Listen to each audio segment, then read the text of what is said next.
என் கொண்டை எங்கே?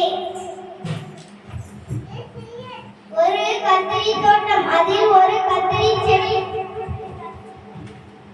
வேகமாக காற்று வீசியது. தோப்பென சத்தம் கேட்டது. ஒரு பெரிய கத்திரிக்காய் கீழே விழுந்து கிடந்தது. கத்திரிக்காய் மெல்ல எழுந்து தலையை தொட்டு பார்த்தது. கொண்டையை காணவில்லையே. கோபமாக தேடியது. என் கொண்டை காணோம், நீதானே எடுத்தது என்றது. நான் எடுக்கவில்லை என்றது தக்காளி. என் கொண்டை காணோம், நீதானே எடுத்தது. எனக்கு பெரிய கொண்டை, நான் எடுக்கவில்லை என்றது குடைமிளகாய்.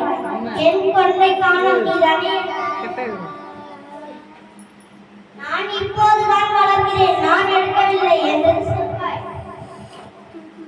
கத்திரிக்காய் எல்லா இடங்களிலும் தேடியது. ஒரு பரங்கிக்காய் கீழே இருந்தது. என் கொண்டை காணோம், நீதானே எடுத்தது.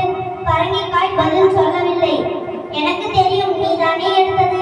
கத்திரிக்காய் கோபமாக கேட்டது.